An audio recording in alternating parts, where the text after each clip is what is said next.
kalau PDB kita 20.000, 15% dari 20.000, kita udah punya 3.000 lebih penerimaan pajak. Dan kita tidak perlu berutang. Tadi Pak Fadil menyampaikan bahwa Menteri Keuangan ini adalah menteri paling berkuasa setelah Presiden. Dengan kekuasaan yang dia miliki. Bahkan bisa mengkontrol Presiden.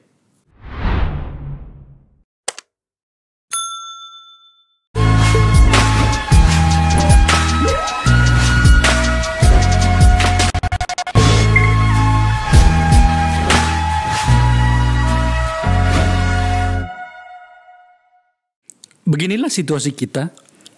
Setiap hari ruang publik kita dipenuhi dengan hal-hal yang kadang-kadang menarik, kadang-kadang amat sangat menarik. Hari ini pada wilayah kebijakan, Kementerian Keuangan sedang mengambil porsi yang cukup besar dalam hal perhatian masyarakat yang tertuju kepadanya. Tadi siang pada saat kami ngambil gambar ini, Menteri Keuangan di hadapan Komisi 11 tampaknya sedikit agak bekerja keras. Kalau tak ingin saya katakan bekerja keras, susah nih, saya rasa sopan berbicara di sini. Tidak seperti karakter saya biasanya di parlemen ketika masih di parlemen. Ini untuk menjaga psikologi kita semuanya sebagai sebuah bangsa. Tadi pada saat rapat dengan Komisi 11, Menteri Keuangan mendapat banyak sergapan dari banyak anggota Komisi 11 menyangkut dengan apa yang terjadi di kementerian itu. Dan salah satu yang menyergap Menteri Keuangan dengan bahasa yang cukup keras, berikut dengan data yang tampaknya terukur, sedang duduk di depan saya. Miss Bakun, anggota fraksi Partai Golkar. Kun. Siapa? Jangan suka marah-marah lah. Dan untuk pembicaraan kita menjadi lebih menarik lagi, di ujung Zoom sana telah hadir seorang ekonom, Mas Fadil Hasan dari Bogor, tidak bisa balik ke Jakarta karena pada saat saya kontak ternyata sudah sampai di Bogor. Bang, apa kabar? Wah, baik, alhamdulillah. Sehat-sehat ya semua. Iya, ini kita angkat ini karena tadi saya lihat nonton TV tadi, sahabat kita ini lagi tensinya agak tinggi nih bersama dengan anggota komisi yang lain. Maka kemudian saya undang ke sini. Oke, kita mulai. Mas Misbakun, Anda tadi mengungkap banyak hal menarik. Tim saya sudah menyiapkan cuplikannya. Kita saksikan. Dari semua yang dijelaskan oleh Ibu Menteri tadi, ada satu hal yang menarik bagi saya. Kenapa sistem itu tidak bisa mengcapture dan menjadi alat deteksi dini? Karena apa? Kalau kita lihat kasus besar yang menjadi perhatian masyarakat, Gayus itu bukan diungkap oleh internal, tapi oleh seorang yang namanya Susno Dwaji yang lagi bertarung di antara internal polisi. Kemudian kasus Angin Prayitno itu dibuka oleh siapa? Dibuka oleh siapa? Oleh dukun, Pak.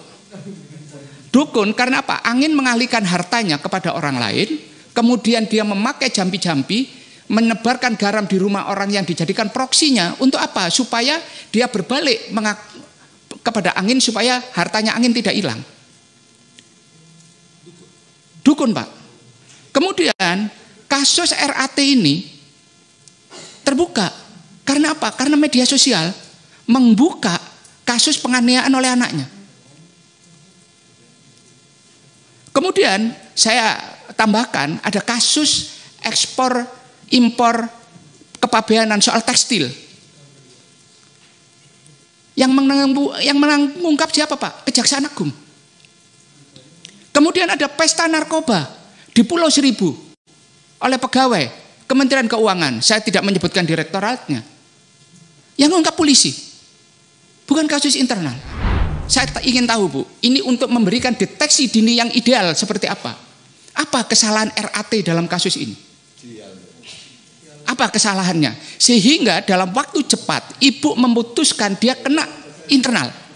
Padahal di dalam nota dinas yang dikeluarkan oleh pejabat Kementerian Keuangan, dia masuk dalam talent untuk dipromosikan ke eselon 2. Yang tadinya kata ibu ada yang namanya profiling risiko kepada publik terhadap apa figur-figur yang dipromosikan.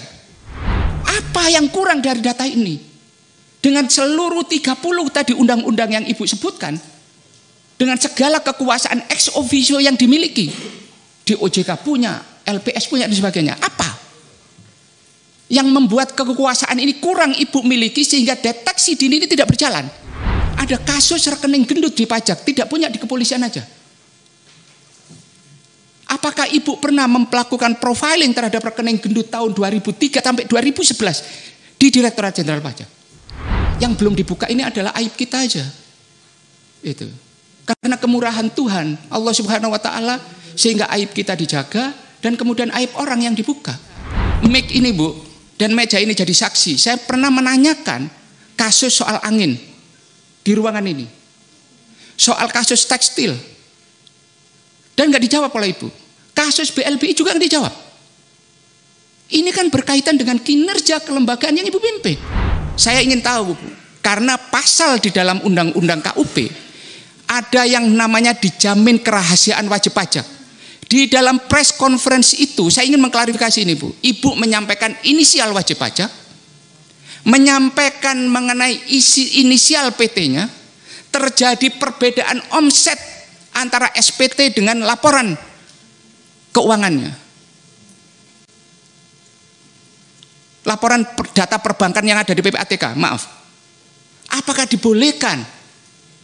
Apakah dibolehkan siapapun pejabat di Kementerian Keuangan, apalagi Direktorat Jenderal Pajak, menyampaikan inisial wajib pajak, kemudian omsetnya di dalam SPT, dan kemudian diperbandingkan? Karena apa? Laporan keuangan SPT itu bisa berbeda dengan perbankan. Makanya ada yang namanya koreksi fiskal. Saya memilih ini, Mas Misbakun, karena menurut saya atas dua alasan. Pertama, sudah mewakili suara yang terjadi teman-teman. Yang kedua, ya tampaknya memang yang layak quote itu ya dirimu. Sesimpel itu kok saya nih. Ya kan, sebagai teman Anda gitu. Ada satu yang kurang sebenarnya yang Anda sampaikan. Ada kalimat yang bagus tapi tidak lengkap. Ketika Anda mengatakan, sejak saya keluar dari penjara, tidak disampaikan Anda itu di penjara karena apa gitu loh kan. Harusnya disampaikan karena berhubungan dengan Menteri Keuangan juga kalau saya tidak salah. Oke, kembali ke laptop. Kenapa Anda begitu marah? Begini Bang, sebenarnya saya tidak sedang marah. Saya sedang tidak marah. Saya cuma kepingin memberikan penjelasan kepada publik. Bahwa kita boleh membangun citra kita sebagai seorang pejabat negara, sebagai seorang pribadi, kita boleh membangun imajinasi orang tentang betapa hebatnya kita. Tetapi semuanya harus dilandaskan kepada satu hal, namanya kinerja.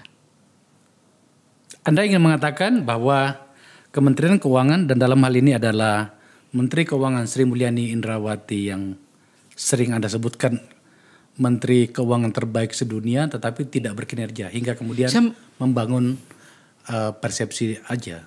Gini, saya mengatakan dia tidak berkinerja. Ada kinerja makro, ada kinerja kementerian yang dia pimpin. Okay. Makroekonomi itu berbeda dengan kinerja lembaga yang kita pimpin. Kita tidak bisa menyerahkan sebuah span of control yang begitu luas hanya percaya kepada orang-orang yang tidak berani mengatakan yang sebenarnya tentang apa yang sedang terjadi. Citra tanpa diperkuat oleh basis kinerja, maka itu akan menjadi ilusi. Sebuah utopia, saya mengatakan. Kita mencitrakan bahwa ekonomi kita makro seperti ini. Tetapi bagaimana cara mencapai makro itu? Ada kementerian lembaga yang menurut jabatannya itu menjadi tanggung jawab kita. Okay. bicara tentang reformasi. Reformasi ini bukan barang baru di dalam Kementerian Keuangan. Zaman Pak Harto ada istilah reformasi pajak, itu tahun 83 udah dilakukan. Merubah sistem official assessment dengan self assessment. Kemudian itu berkelanjutan. Dan itu bukan barang baru. Tetapi kemudian, makanya tadi saya sampaikan, jangan sampai kemudian kita bicara soal reformasi, itu bukan hal yang ingin diimplementasikan, tetapi hanya menjadi ruang diskusi kita. Kemudian ketika kita mencitrakan diri kita dengan orang dengan integritas yang begitu tingginya, kemudian lalu bicara tentang governance, tata kelola, profesionalitas. Terus kemudian itu topangan kakinya kemana? Itu bukan bangunan yang berdiri terbang di langit. Kejujuran, integritas, profesionalitas, integritas itu bukan bangunan yang di top berdiri terbang di langit seperti drone tanpa kemudian tidak ada kakinya. Lah, siapa kakinya ini? Ya aparat-aparatnya dia. Membangun sistem itu tidak bisa kemudian kita serahkan begitu saja. Kepada siapa? Kepada orang-orang yang tidak pernah mengatakan tidak kepada kita. Semua yes man. Anda ingin mengatakan apa sebenarnya pada bagian ini? Anda ingin mengatakan bahwa ibu SMI-nya baik tapi orang-orang di sekitarnya yang tidak mampu? Saya mengatakan ada, kalau kemudian Bang, persepsi di atas berjarak dengan persepsi di bawah, ini ada fungsi yang hilang dari seorang leadership. Oke. Fungsi apa? Fungsi mengkoordinasikan, memberikan arahan teknis, dan memberikan detail pelaksanaannya. Itu. Contoh saya mengatakan, ini Bang, kita selalu bicara bahwa pertumbuhan ekonomi kita itu 5%, dan kemudian kita keluar dari COVID dengan recovery yang sangat hebat. Ya. Tetapi kemudian kalau kita mengerti ekonomi detailnya seperti apa? Ekonomi yang ditopang oleh kantong Doraemon yang namanya utang itu adalah pilihan yang paling gampang dari setiap orang dalam mengambil kebijakan makroekonomi. Ada pekerjaan detail yang harus dilakukan. Contoh, saya mengatakan, apakah kita telah mencoba metodologi lain selain hanya utang? Tax ratio kita di antara negara-negara ASEAN paling rendah. Bahkan dibandingkan dengan Timor Leste sekalipun. Negara sebesar Indonesia tax rasionya 8%, 9%. Indonesia pernah 12% tahun 2005. 12,7. Kalau setiap tahun itu tax rasionya naik 0,2 atau 0,3 per tahun, sekarang 2005 menuju sekarang 2000, ini kan hampir 20 tahun. Kita sudah 15% lebih tax rasio kita. Artinya apa Bang? Kalau PDB kita 20.000, 15% dari 20.000, kita udah punya 3.000 lebih penerimaan pajak. Dan kita tidak perlu berutang. Ditambah dengan penerimaan PNBP, maka kita punya bisa 4.000. Surplus APBN kita, nggak ada defisit. Lah, inilah basis kinerja yang saya bilang. Oke. Pada bagian itu saya bisa pahami. Tapi tidakkah juga sebenarnya Kementerian Keuangan, dalam hal ini Menteri Keuangan kita, itu telah menjelaskan banyak hal kepada publik dan tampaknya orang bisa memahami tindakan ini, kecuali kaum oposan tentu saja. Gini, publik ini kan di-entertain dengan citra. Oke. Dan citra itu kan bagaimana operasi media, bagaimana tim humas menyampaikan, dan kemudian press release dikirimkan. Apakah publik kemudian mengkontrol antara sebuah garis linear antara yang diucapkan dengan fakta-fakta faktual di dalam kinerja kelembagaannya? Oke. Kalau benang merah itu ditarik, maka akan ketemu ketidak terkoneksinya di mana. Ya kan? Akhirnya alam yang melakukan koreksi melalui caranya. Melalui caranya apa? Ya, kasus demi kasus ini kan terungkap. Dikasih kasus pertama kita belum belajar. Ya. Dikasih kasus kedua kita belum mau belajar. Sampai ke situ dulu. Soal kasusnya nanti kita bicarakan pada bagian-bagian akhir. Karena saya nggak ngerti apa yang terjadi dengan masyarakat kita. Itu suka bicara kasus. Oke? Sampai di situ dulu. Tampaknya Anda berbeda sendiri ya di dalam melihat kinerja dari seorang Menteri Keuangan yang sering Anda plesetkan sebagai Menteri Keuangan terbaik di Asia atau di dunia bahkan. Apa yang tidak kami pahami hingga kemudian Anda mengambil sikap yang ekstrim kepada beliaunya, termasuk pada rapat hari ini, yang kemudian kita bisa jadikan pertimbangan, oh iya, Miss Bakun benar dalam hal ini. Mungkin karena dia lebih detail di Komisi 11, atau dia juga sebenarnya adalah seorang ekonom yang menjadi anggota dewan dan segala macam. Apa yang tidak kami pahami tentang itu? Saya hanya ingin menjadi orang yang lebih objektif melihat seseorang. Saya tidak ingin dikatakan sebagai seorang pembenci, saya tidak. Saya tidak pernah punya persoalan pribadi apapun. Bagi saya, nothing personal. Bagi saya menjalankan fungsi dan tugas saya sebagai seorang anggota DPR untuk mendudukkan semua pada proporsinya, pada situasi yang seobjektif mungkin. Saya kebetulan mempunyai field subjek yang menguasai detail, kemudian saya mengerti keadaan dan situasi, saya membaca lebih banyak buku. Langit saya ini kan, ilmu saya ini kan cuma langit Jakarta. Saya tidak pernah sekolah di luar negeri dan sebagainya, hanya itu aja. Tapi saya ingin menjadi orang yang objektif menilai. Karena bagi saya, tidak ada orang yang Superman, tidak ada Superwoman. Yang ada adalah manusia biasa, lebihnya kita berikan pujian, kekurangannya kita berikan dukungan untuk diperbaiki. Dalam bahasa Bugisnya itu, yang secukupnya saja. Secukupnya saja. Oke, saya ke Bogor. Mas Fadil. Ya. Kita dengarkan tadi bagaimana sahabat kita ini. Apa catatan Mas Fadil menyangkut dengan video tadi, kemudian bahkan terhadap kinerja Kementerian Keuangan dan seterusnya. Kita diskusi, Mas. Ya, terima kasih Bang Akbar Faisal, Mas Misbahun.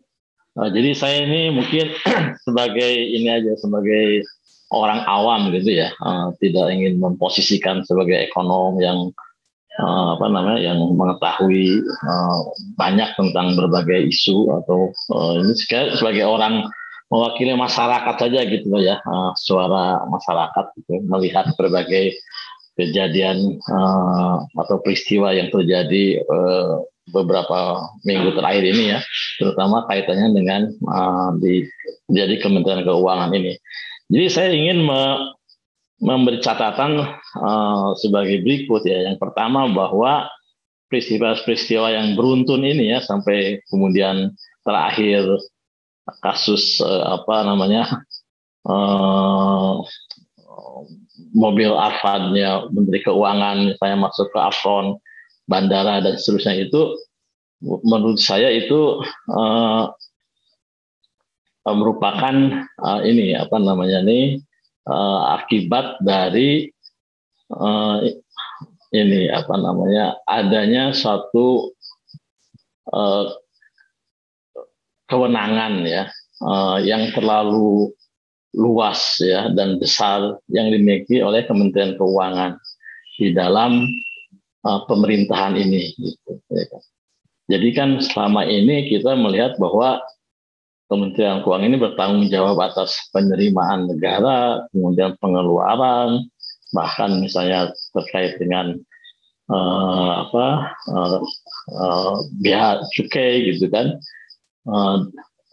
bahkan BUMN dan seterusnya, itu yang sebenarnya di berbagai negara lain itu kan sebenarnya fungsi-fungsi itu sudah terpisah gitu kan. Jadi dengan kewenangan yang sangat besar dan sangat luas ini, ya Menteri Keuangan Indonesia itu siapapun orangnya, saya kira itu menjadi orang yang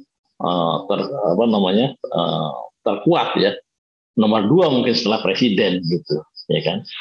Nah, jadi dengan kewenangan yang begitu luas dan begitu besar itu, kan span of control-nya itu kemudian menjadi sulit ya kan dilakukan gitu ya. Nah, nah ini yang saya kira merupakan pemicu lah terjadinya hal tersebut. Nah, kemudian yang kedua adalah apa yang saya ingin sebut sebagai yang terjadi di Kementerian Keuangan itu adalah adanya personalisasi institusi gitu, ya kan? Jadi Menarik. Kementerian Keuangan itu sangat tergantung gitu ya sekarang ini itu pada individu, bukan pada sistem yang dibangun gitu ya kan. Dan apa namanya ini siapapun juga orang yang menduduki apa namanya posisi tersebut dalam jangka waktu yang terlalu lama, saya kira itu akan membahayakan institusi tersebut gitu kan. Nah, jadi saya tidak ingin mempersonifikasikan pada individu tertentu, tapi secara umum akan terjadi seperti itu gitu. Makanya tadi kan Mas Rizal mengatakan bahwa Menteri Keuangan ini tidak punya sparring partner ya yang sepadan ya di internalnya itu yang bisa mengatakan tidak atau memberikan sebuah saran-saran yang berbeda misalnya dengan apa namanya ini apa yang diinginkan atau yang ingin disampaikan oleh Menteri Keuangan tersebut. Mas, sorry, maksudnya segini, saya tanya, tidakkah memang harus seperti itu bahwa seluruh keputusan itu akhirnya itu memang harus di satu tangan bernama menterinya bernama dalam hal ini adalah Ibu Sri Mulyani. Apa yang salah dengan itu, Mas? Ya enggak kalau menurut saya, tapi sistemnya. Jadi sistemnya itu apa namanya ini tidak terbangun dengan baik gitu. Ya, jadi rely on individu gitu, ya kan? Bergantung kepada individu. Jadi seolah selama ini kita itu melihat Kementerian Keuangan itu ya sebagai institusi itu identik dengan Menteri Keuangan yang bernama Sri Mulyani lah gitu, Ibu Sri Mulyani. Gitu. Nah, saya kira kan di situ saya kira kemudian bagaimanapun juga kan beliau ini sudah menduduki jabatan tersebut untuk jangka waktu yang cukup lama begitu kan. Ya, nah saya kira itu dimanapun juga ya itu tidak terlalu sehat lah begitu bagi sebuah apa namanya dalam upaya kita atau membangun sebuah sistem ya yang berkelanjutan yang efektif gitu ya kan ada masanya misalnya kan individu tersebut kalau misalnya sudah terlalu dalam comfort zones gitu ya merasa semuanya baik itu tidak ada saya kira ini lagi dorongan lagi ya kan untuk misalnya melihat secara lebih kritis lagi ya kan ke dalam ya misalnya terkait dengan reformasi dan seterusnya. Jadi mungkin ada semacam itu juga apa namanya rasa puas diri gitulah ya kan. Nah ini yang saya kira tidak sehat bagi sebuah lembaga gitu. Jadi itu yang saya apa namanya coba lihat ya kan. Dua hal tersebut ada merupakan sebuah tesis lah gitu kan yang bisa diuji. Dua hal pertama adalah kelembagaannya terlalu besar, terlalu luas kewenangannya dan yang kedua itu adalah adanya personalisasi institusi gitu. Ini yang kemudian Mas, sebelum saya ke Mas Misbakun lagi kalau misalnya kita harus memberikan penilaian supaya fair nih permainan kita nih kinerja Kementerian Keuangan dalam kendali Ibu Sri Mulyani itu menurut Mas Fadil itu enaknya gimana ya? Kita menyebutkan poin barangkali. Berada pada angka berapa ya dengan seluruh kewenangan-kewenangan yang dimilikinya dan prestasi-prestasi pencapaiannya, Mas? Ya, saya tergantung ini ya apa namanya tentunya indikatornya gitu yang bisa kita buat gitu ya. Tapi kalau menurut saya kan kalau kaitannya dengan fungsi yang dijalankan gitu ya dalam dalam perekonomian gitu. Tadi Mas Misbahun sudah mengatakan itu kan merupakan sebuah resultante ya kalau misalnya dari sisi kinerja makroekonominya, ya kan? Kan resultante bukan hanya ditentukan oleh satu faktor, dalam hal ini misalnya kebijakan yang ada atau yang di dalam kewenangan dari Kementerian Keuangan, gitu. Tapi juga ada peran daripada kementerian yang lain dan juga peranan daripada dunia usaha, ya kan, dan seterusnya gitu. Nah, tapi kalau misalnya kita lihat, saya kira dari sisi internal dari Kementerian Keuangan sendiri, ya kan, terkait misalnya dengan reformasi birokrasi yang dijalankan, ya kan, kemudian juga berbagai indikator yang lainnya, ya kalau menurut saya ya biasa-biasa saja gitu ya. Oh, oke. Tidak terlalu ini juga ya, tidak terlalu istimewa lah ya kan, ininya itu ya terbukti saya kira ya, terbukti sekarang adalah bahwa peristiwa-peristiwa yang terjadi ini kan itu bukan merupakan hasil dari sistem yang dibangun di Kementerian Keuangan. Itu kan lebih dari accident gitu kan, sebuah accident ya, tiba-tiba kemudian mengarah ya di Kementerian Keuangan kan gitu. Bukan kalau misalnya tidak ada terjadi penganiayaan yang dilakukan oleh, nggak kebuka gitu ya, tidak akan terbuka. Oke. Juga misalnya yang disampaikan oleh Pak Mahfud ya kan, ya itu kan dari luar, bukan dari Kementerian Keuangan.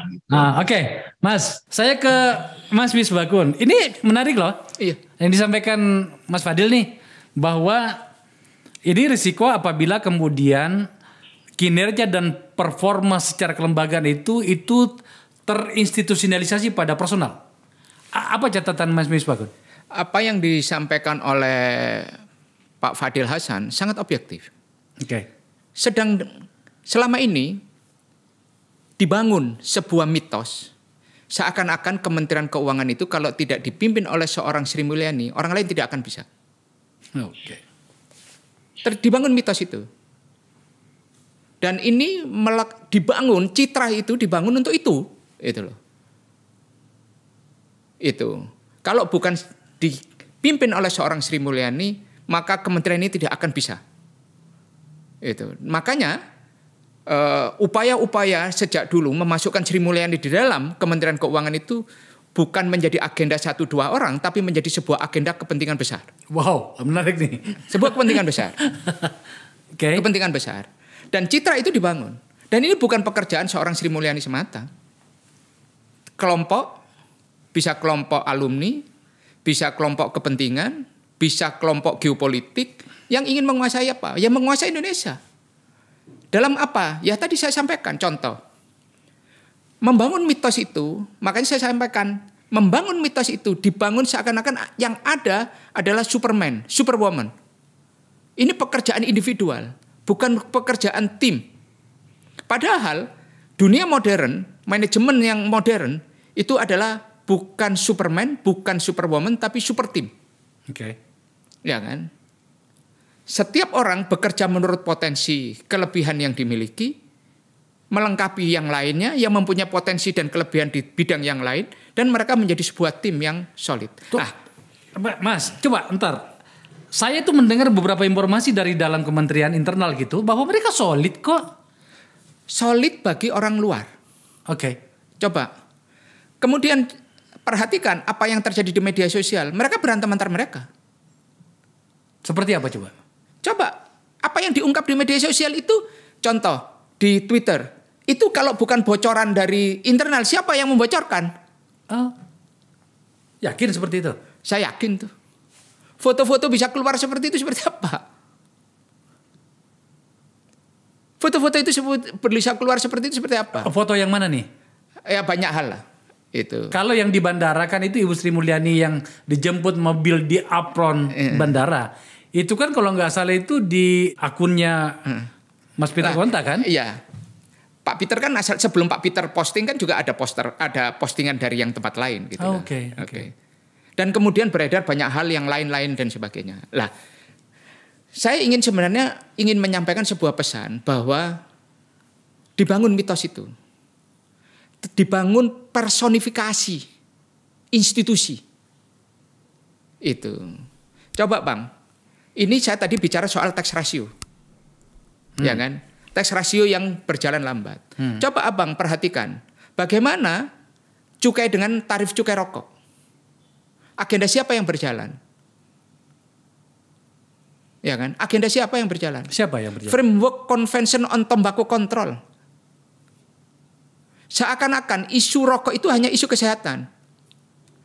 Ada isu petani tembakau, buruh pabrik rokok tembakau, ada industri pabrik tembakau, dan kemudian pedagang tembakau, kemudian hak petani untuk mendapatkan subsidi pupuk, hak petani untuk mendapatkan subsidi pestisida, bibit dan sebagainya, itu nggak pernah dibahas. Ya tapi kan kecenderungan dalam hal ini, dalam hal rokok misalnya, itu kan kecenderungan dunia memang sudah mengarah ke sana, Mas. Gini, tapi kita kan juga harus objektif melihatnya. Sama kemudian, apakah di luar metode menggunakan utang, kalau teman saya seorang jurnalis itu kantong Doraemon itu, yang paling mudah. Kemudian ada Doraemon ini kan sebuah magic. Keluar begitu ada apa semuanya. Dan kemudian kantong itu adalah kantong utang. Apakah kita pernah mencoba metode yang lain? Sri Mulyani nggak pernah pakai itu. Lah, apakah kemudian banyak ekonom yang mempunyai tawaran untuk melakukan itu? Saya selalu mengatakan, kenapa PNBP kita, penerimaan negara kita bukan pajak. Yang berasal dari sumber daya alam. Masih kalah sama penerimaannya dari sistem administrasi kok.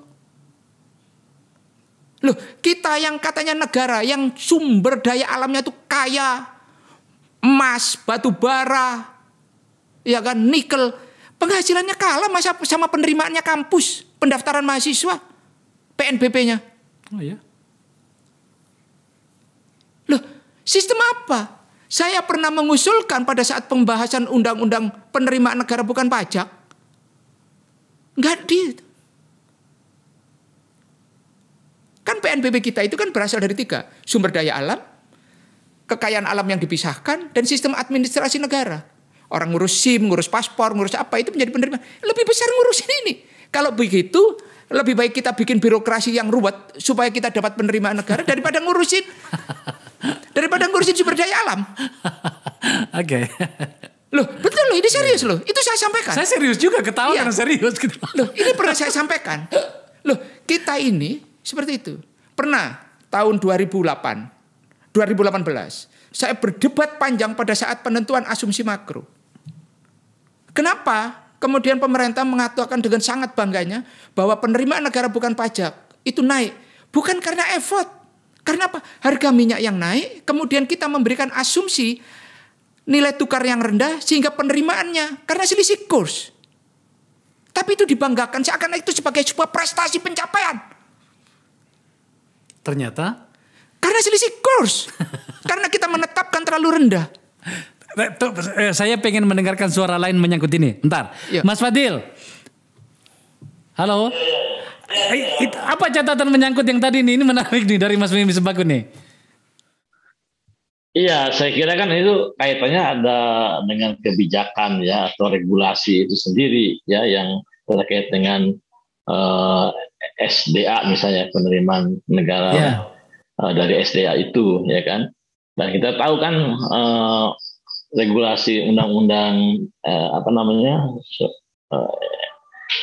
mineral itu kan sekarang ini misalnya kan royalti atau batu bara ini kan itu kalau tidak salah tidak dikenakan ya kan. Nah, kemudian juga itu kan sangat fluktuatif juga karena tergantung daripada harga komoditas tersebut gitu ya kan. Nah, jadi misalnya dan harga komoditas tersebut kan di luar kontrol dari dari kita ya. Misalnya di tahun 2022, 21, 2022 kan harga batu bara, sawit dan beberapa komoditas lain meningkat, maka kemudian penerimaan dari SDA itu juga sangat ekspor dan penerimaan SDA jadi sangat meningkat tajam. Nah, tapi itu kan bukan akibat dari kebijakan gitu loh. Mungkin itu yang dimaksudkan oleh Mas Misbahun itu. Tapi karena ya windfall profit akibat dari kenaikan harga internasional. Itu yang saya maksud. Jadi poin yang saya tangkap dari Mas Misbahun pada bagian ini adalah enggak loh sebenarnya pemerintah kita dalam hal ini Kementerian Keuangan tidak istimewa banget di dalam mengelola kewenangan-kewenangan yang diberikan negara untuk yang berhubungan dengan keuangan, kan seperti itu. Sebelum saya kembali ke Mas Misbahun, saya mau tanya Bang Fadil gitu loh, bahwa seperti itukah situasinya? Karena saya kan harus fair di tempat ini. Saya sudah berusaha, ini para penonton, saya sudah berusaha untuk mengundang Ibu Sri Mulyani, tetapi jawaban yang saya dapatkan bahwa ternyata untuk yang namanya media itu slotnya itu cuma 2. Datang ke tempatnya Rosi, ke Kompas, dan ke tempatnya Andi di Metro TV. Ya sudah, saya sabar. Nah, sambil kemudian mengedukasi publik, ya saya undanglah teman-teman untuk berbicara soal ini. Karena takutnya juga kita dianggap tidak fair gitu. Kembali ke Bang Fadil. Jadi apa intinya adalah yang disampaikan Mas Misbahun ini logik ya sebenarnya, ya bisa dipahami ya. Sangat logik. Saya kira memang seperti itulah keadaannya kan. Dan itu sebenarnya mencerminkan kondisi perekonomian kita yang memang sampai sekarang ini kan masih tergantung kepada, terutama dari sisi ini ya, penerimaan negara bukan pajak itu pada SDA ya kan, seperti itu. Makanya kan kalau kita lihat di tahun 2022 itu nilai ekspor kita yang surplus itu ya karena kenaikan harga itu. Sekarang nanti di tahun 2023 ini kan kenaikan harga-harga komoditas itu tidak akan seperti tahun 2022 saya kira, atau 2021 maka mungkin akan mengalami penurunan. Tapi saya ingin memberikan catatan lagi ya, tadi yang disampaikan menambahkan apa yang disampaikan oleh Misbahun. Memang kewenangan yang dimiliki oleh Kementerian Keuangan ini memang kan itu diatur oleh Undang-Undang Keuangan Negara ya kan, yang begitu besar itu. Nah, kita tahu bahwa Undang-Undang Keuangan Negara itu dibahas dan kemudian disetujui itu pada tahun 2003 ya, Mas Isdaun ya. Ya, ketika waktu itu Menteri Keuangannya itu masih Pak Budiono ya. Iya kan? Pak Budiono saya kira waktu itu kan zaman Megawati, masih zaman Megawati. Pak Budiono, presidennya Bu Mega. Iya, Bu Mega, ya betul. Menkonya Pak Doro Jatun Kunchoro-Yakti. Nah, tapi catatannya itu adalah saat itu kita itu masih ada dalam LOI dengan IMF, ya kan? Ya. Ya, nah jadi kita sebenarnya mengetahui kan ada waktu dengan LOI dengan IMF itu, IMF kan memberikan satu list lah mungkin gitu ya kan, kira-kira undang-undang apa, regulasi apa yang harus dibuat ya kan, sebagai bagian daripada persetujuan kita dengan IMF tersebut gitu kan, dalam dengan IMF tersebut. Nah, salah satunya itu adalah saya kira Undang-Undang Keuangan Negara itu. Jadi yang disampaikan Mas Misbahun tadi bahwa mengatakan bahwa ada kekuatan yang besar itu, saya kira mungkin terkait dengan mendapatkan pembenaran dari situ ya. Iya, betul seperti itu. Oke. Saya ke Mas Misbahun. Bro, aku itu ya saya kan mengenalmu ya. Agak sulit memahamimu sebenarnya loh. Anda kan pendukung Presiden Jokowi. Partaimu itu mendukung Presiden Jokowi. Ya. Tapi sikap konstitusimu di ruang-ruang di mana tugasmu sebagai anggota DPR itu tampaknya berbeda gitu loh. Itu gimana bisa memahami ini? Tradisi kuatnya Golkar itu adalah, Bang, kita menjadi bagian koalisi yang memberikan substansi. Golkar ini adalah partai besar, stand-nya jelas, dan setiap artikulasi harus membangun. Memberikan kritik, juga memberikan solusi. Sama tadi saya ingin sampaikan, Bang. Kenapa saya mengatakan citra di awal? Karena apa? Akan dibangun sebuah demagogi besar. Kalau perlu mengatakan, apakah ini merupakan prestasi? Bukan windfall.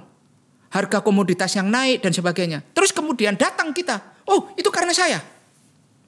Sama ketika citra itu harus saya bangun untuk apa? Suatu saat kalau perlu saya mengatakan langit itu biru, saya yang ngecat. Supaya publik percaya. Ini yang dilakukan. Dalam rangka apa sih? Sehingga apa? Kalau suatu saat kita mengatakan langit itu biru, saya yang ngecat, kentut saya wangi, orang percaya. Lah inilah, Bang. Lah saya ingin menyampaikan juga. Bayangkan ketika ngomong reformasi birokrasi dalam praktek di Kementerian Keuangan, coba di perusahaan saja, Bang, antara orang yang menerima uang dengan orang yang membelanjakan itu berbeda. Di Kementerian Keuangan semuanya ada. Penerimaan di pajak dia yang menguasai, penerimaan di cukai dia yang menguasai, penerimaan negara bukan pajak dia yang menguasai, dia menyusun anggarannya di dalam Kementerian Anggaran, kemudian dia belanjakan kemana alokasi itu melalui perbendaharaan negara. Fungsi BUN itu.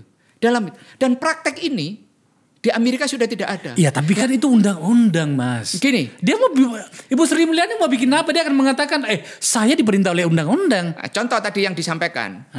Undang-undang ini buatannya siapa? Manusia semua. Ketika kita bicara tentang reformasi birokrasi, harusnya timbul dong kesadaran kita sebagai orang yang mempunyai menjaga integritas, menjaga tata kelola governance. Governance yang seperti ini benar apa tidak? Itu pertanyaannya. Benar apa tidak governance seperti itu? Hanya di negara Afrika kelas 3. Bukan Afrika kelas Afrika ini ada yang kelas 1, kelas 2, kelas 3. Yang masih menerapkan penerimaan negara dengan belanjanya itu dari 1. Jangan bandingkan dengan negara-negara modern seperti Jepang, Amerika, Jerman, atau Inggris. Jangan. Lah sekarang kita dihadapkan pada situasi itu. Semua kekuasaan dikumpulkan dalam satu tempat. Hanya ingin menunjukkan kepada semua orang, ketika kita membahas dan menyusun undang-undang, kita sampaikan, loh kenapa kita butuh ini? Kita butuh check and balances. Ya, itu satu hal. Tapi maksud saya begini, kalau itu yang digugatkan, loh kan dia hanya melaksanakan undang-undang. Anda di DPR, ya sudah ubah undang-undangnya. Sesimpel itu kok. Kita ini kan sebagai partai, pendukung kita kan kalau melawan sendirian mana bisa. Oke. Nah itu yang saya sampaikan. Contoh, tadi Pak Fadil Hasan menyampaikan. Soal Undang-Undang nomor 17 tahun 2003 tentang keuangan negara. Ada satu, Bang, yang harus orang ingat. Undang-undang ini, zaman Bu Mega menjadi presiden, ini satu-satunya undang-undang yang tidak ditandatangani oleh Ibu Mega sebagai presiden. Sehingga berjalannya undang-undang ini secara otomatis 30 hari disampaikan kepada negara, kepada pemerintah, kemudian secara otomatis tanpa tanda tangan presiden. Ini karena apa? Banyak agenda-agenda pada saat itu yang penuh dengan kepentingan. Yang kemudian presiden pada saat itu Ibu Megawati menyadari bahwa ini tidak ideal untuk sistem presidensial. Tadi Pak Fadil menyampaikan bahwa Menteri Keuangan ini adalah menteri paling berkuasa setelah presiden. Dengan kekuasaan yang dia miliki. Bahkan bisa mengkontrol presiden. Dengan kekuasaan yang dimiliki. Bukan hanya menjadi orang kekuasa itu. Tanpa apa, Bang? Tanpa harus berkampanye. Mendukung presiden. Hanya ingin memposisikan bahwa Kementerian Keuangan itu strategis. Tidak boleh dipegang oleh politisi. Tidak boleh dipegang oleh siapapun yang mampu hanya satu orang. Imajinasi itu dibangun. Itu. Lah, apakah kemudian bangsa besar ini yang mempunyai 276 juta orang ini hanya punya satu orang yang mampu? Nah, realitasnya, Mas, Presiden memilih Bu Sri Mulyani bahkan 2 periode. Jarang-jarang loh Menteri Keuangan itu. Saya tidak sedang mempermasalahkan presiden menggunakan hak prerogatifnya. Tapi sekarang saya hanya ingin mengungkapkan kepada publik. Kita hormati pilihan presidennya, tapi kita berikan sebuah fakta yang faktual kepada masyarakat. Ini loh pilihan presiden. Itu. Dengan segala kelebihan dan kekurangannya. Saya sedang tidak punya persoalan pribadi apapun. Tidak. Beliau punya prestasi, ya. Tetapi mari kita perbaiki apa kekurangannya. Rezim utang ini harus diakhiri. Kenapa kita masih punya utang yang begitu besar? Itu. Bahkan DPR ini Bang, menyusun objek cukai baru, disetujui oleh DPR. Menteri Keuangan menunda sampai bertahun-tahun tidak diterapkan. Kenapa? Kita nggak tahu, kita tanya. Nggak dijawab juga. Ya, Anda tadi juga pada saat rapat itu sampai mengeluhkan soal itu ya. Iya. Bahwa ada banyak pertanyaan Anda yang tidak dijawab. Tidak dijawab. Kira-kira menurut Njenengan itu tidak dijawab itu adalah karena tidak punya jawaban atau tidak mau menjawab seorang Misbakun? Saya tidak tahu. Karena itu nggak tahu saya. Karena ketika dikirimkan jawaban tertulisnya pun saya tidak menemukan jawabannya. Saya mengatakan dalam diri saya ini adalah orang yang mungkin pertanyaan saya itu menyulitkan, atau pertanyaan saya tidak perlu dijawab, atau sebagainya, atau pertanyaan itu hanya pertanyaan politik yang hanya ingin melakukan, saya dianggap ingin menaikkan valuasi diri saya di depan Menteri Keuangan, saya nggak tahu. Tapi saya sampai sekarang belum menemukan alasan itu. Ya, Mas Fadil, gugatan yang paling sering diajukan oleh ruang publik hari ini menyangkut dengan kinerja Kementerian Keuangan, dalam hal ini Bu Sri Mulyani, terutama sekali kaum oposan ya teman-teman kita juga sebenarnya, adalah soal utang. Kami di sini di forum saya ini pernah membahasnya bersama dengan Misbakun juga dan Profesor Didi Rahbini yang mengatakan bahwa ada kemungkinan utang kita itu sudah jauh di atas apa yang disampaikan oleh pemerintah. Pada saat kami membahas itu di sini, Prof Didi mengatakan kemungkinan sudah 10.000.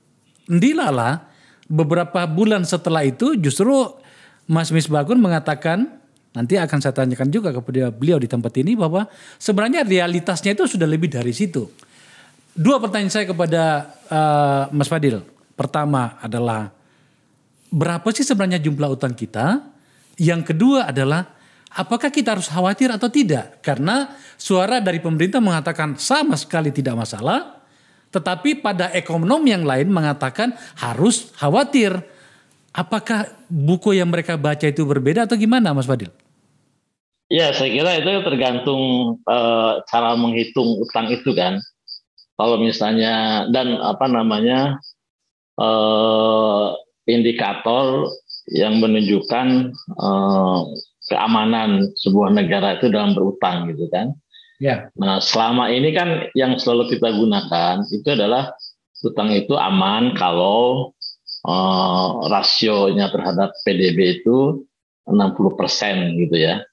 Nah, kemudian kita mengatakan bahwa utang kita ini masih di bawah 60%, yaitu sekitar 40%. Nah, itu yang satu perhitungan seperti itu. Ya, betul. Nah, sebenarnya saya pernah berdiskusi juga lah dengan ketika saya berkunjung ke Washington DC itu di Bank Dunia itu, saya menanyakan seperti itu. Nah, mereka tuh kurang lebih memberikan jawaban bahwa ukuran tersebut itu kan sebenarnya merupakan ukuran dari negara-negara OECD gitu ya. Oke. Dari negara-negara Eropa. Nah, sebenarnya dia bilang mereka bahwa untuk negara-negara berkembang, rasio itu sebenarnya tidak terlalu tepat loh untuk digunakan gitu, ya kan? Jadi itu yang menjadi ukuran. Nah, sekarang kita tergantung nih, kita ini kan negara masih middle income ya, belum upper middle income country, tapi masih middle income country gitu. Jadi mungkin menurut dugaan saya memang tidak terlalu tepat lah kalau kita menggunakan ukuran 60% dari PDB itu. Nah, tapi kemudian kan ada perhitungan lain yang menunjukkan kalau misalnya kita perhitungkan utang-utang yang ada di BUMN, kemudian utang-utang lainnya, itu angkanya itu udah lebih daripada 10.000 triliun. Bahkan terakhir Mas Wisbaun mengatakan 17.500 triliun, which is itu jauh melebihi even standar daripada 60% di bawah PDB itu gitu ya. Dan dengan demikian saya kira memang kita harus sangat berhati-hati ya kan terhadap hutang tersebut gitu. Itu yang kedua. Yang ketiga saya kira yang juga sangat menentukan apakah ukuran utang itu adalah masih aman, itu adalah kan yang terkait dengan capacity payment ya, kemampuan kita untuk membayar gitu. Kalau misalnya ya kita fiskal kita ini masih memiliki defisit primer, artinya kan kita ini membayar utang ya, bunga utang itu dengan utang yang baru, which is itu saya kira sangat kalau misalnya kita dalam skala perusahaan itu udah nggak bankable kan ya kan, nggak mungkin lagi kita dikasih utang untuk membayar utang dengan utang gitu loh ya kan. Nah jadi saya kira itu yang harus juga kita perhatikan itu adalah kapasitas fiskal kita ini seperti apa gitu loh ya kan, apakah mampu membayar cicilan utang, dan pokoknya itu misalnya bukan dari utang yang dibuat itu. Nah, menurut Mas Fadil, pertanyaan saya sederhana, apakah kita bisa membayar utang kita? Nah sekarang ini kan yang sampai tahun 2022 kan masih defisitnya defisit primernya kan masih negatif ya kan. Oke. Jadi masih masih tidak, kapasitas fiskal kita itu tidak mampu itu. Tapi sekarang kan ada katanya kan data terakhir ini udah surplus ya kan. Jadi mungkin karena ada penerimaan yang melonjak akibat kenaikan harga komoditas tersebut. Nah, tapi itu saya kira masih dinamis lah kalau misalnya seperti itu. Oke. Mas Misbakun, akan lebih menarik pembicaraan kita kalau kita juga mampu mengidentifikasi sebenarnya Ibu Sri Mulyani itu di dalam gerak-gerak profesionalnya itu bisa kita bahas ya. Salah satunya itu begini. Sebagai seorang ekonom, kita tahu si Ibu Sri Mulyani. Bahkan pada saat reformasi kan beliau juga mengambil peran yang cukup besar untuk itu ya pada saat itu. Tetapi dengan apa yang Anda sampaikan tadi bahwa dia itu menjadi Menteri Keuangan, masuk pada berbagai sisi-sisi ekonomi itu tidak sendiri, tetapi ada, kalau saya tidak salah Anda mengatakan tadi, ada banyak tangan di situ, ada banyak kekuatan di situ. Apakah berlebihan kalau seharusnya saya tidak tanyakan kepada Anda, saya harus tanyakan kepada beliau, tapi beliau belum datang ke tempat saya.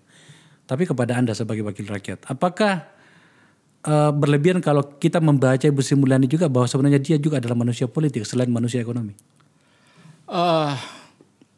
Dia adalah manusia ekonomi yang ngerti dunia politik dan tahu cara memainkan politik. Sangat dalam. Saya selalu menyampaikan kepada teman-teman di Komisi 11.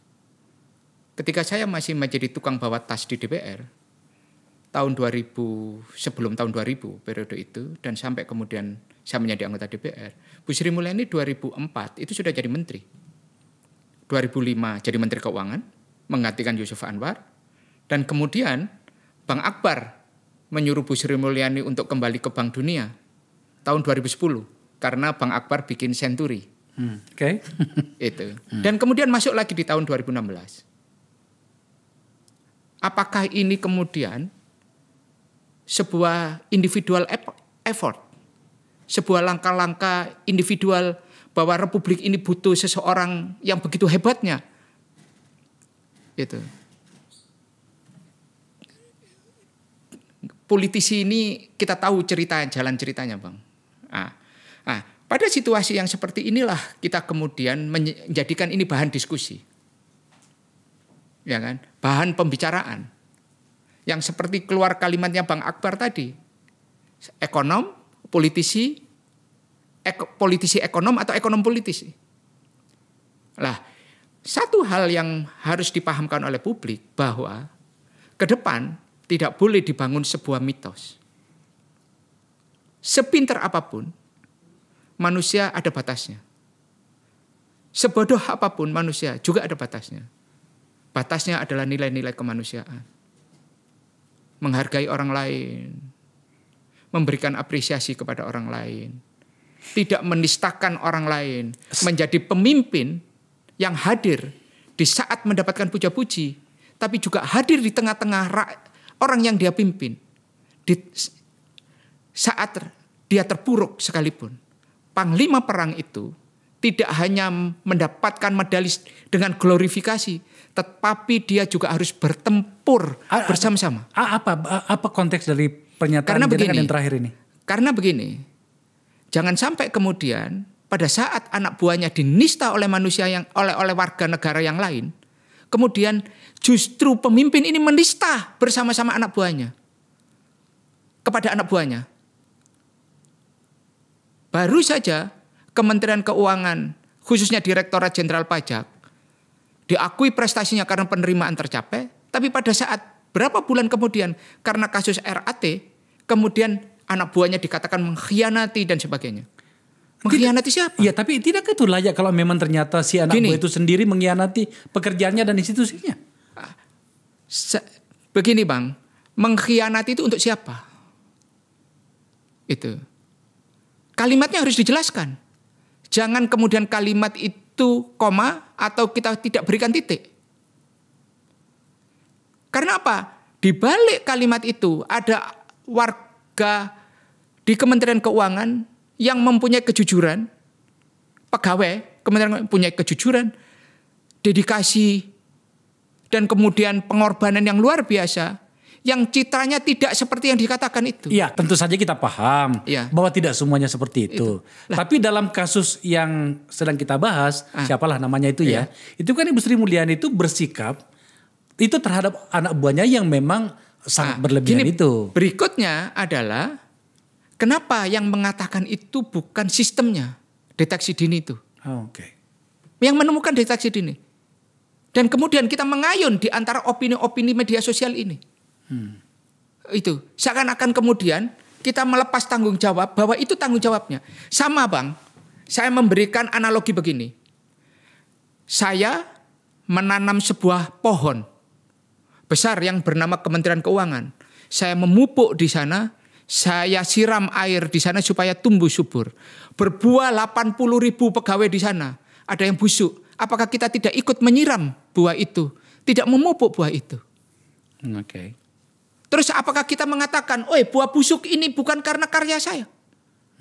Nah, bagaimana kemudian, apakah buah busuk itu tidak ada gunanya juga? Jadi pupuk, jadi apa? Terus bagaimana buah yang bagus tidak disisihkan, tidak terpengaruh? Lah inilah menurut saya, apalagi Menteri Keuangan ini seorang wanita. Belayan seorang ibu, dekapan seorang ibu, bimbingannya yang seperti apa, itu kan dibarap.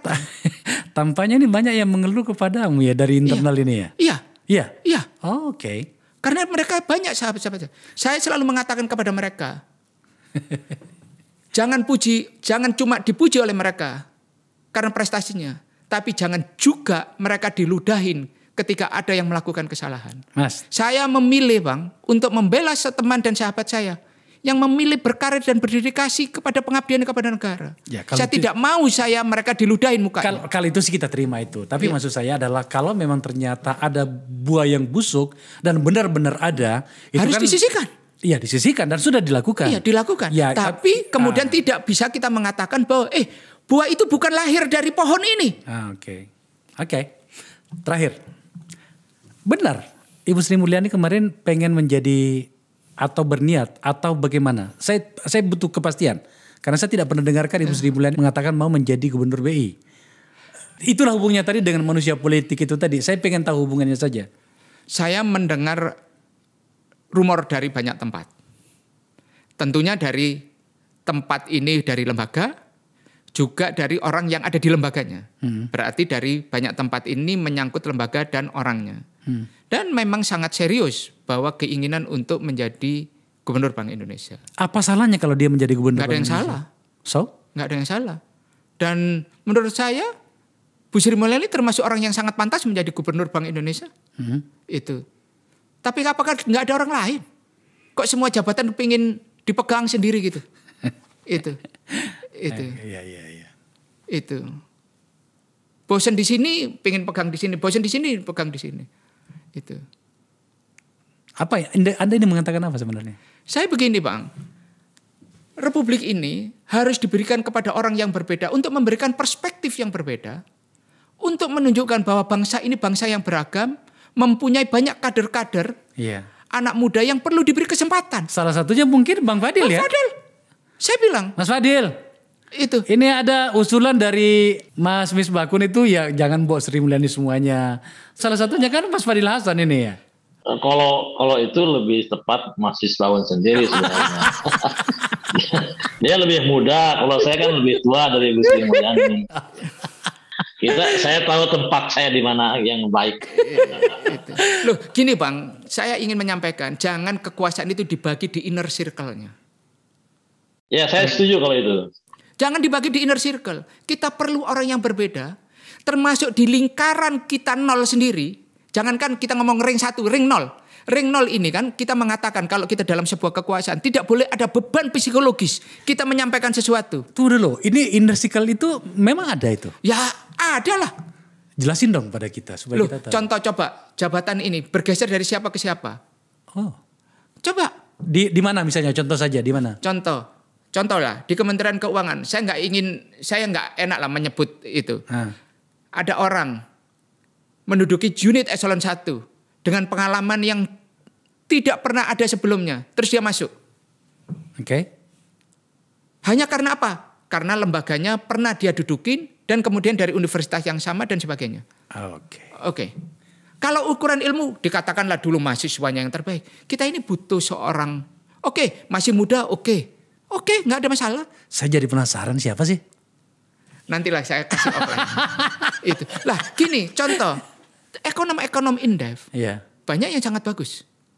Ilmu ekonomi itu bukan ilmu magic, bukan ilmu gendam, bukan ilmu yang nggak bisa dipelajari oleh orang lain. Tapi ilmu yang sangat terbuka, pilihan-pilihan kebijakannya terbuka, bisa didiskusikan, dan opsi-opsinya itu bisa diambil dengan cara kombinasi. Dan peluang kita mendapatkan keputusan yang terbaik juga terbuka. Iya, itu. Jadi harus diputus dengan kejadian ini adalah sebuah mitos. Kementerian Keuangan itu hanya bisa dipimpin oleh satu orang. Oke. Itu. Karena Republik ini berdiri oleh banyak pendiri bangsa. Mas, terima kasih ya.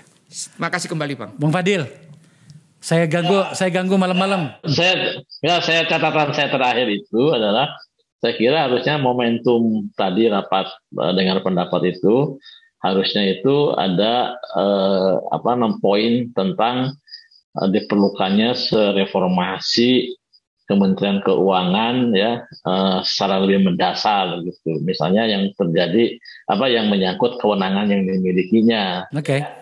Harusnya saya kira misalnya pisahkanlah antara fungsi penerimaan dengan pengeluaran, kemudian perencanaan dengan penganggaran. Sekarang ini kan kita melihat Bappenas itu kan yang biasanya itu memiliki fungsi perencanaan dan penganggaran, itu kan sekarang cuma perencanaan. Jadi kemudian tidak terlalu efektif ya kan dia Bappenas sekarang ini dibandingkan dengan waktu zaman itu.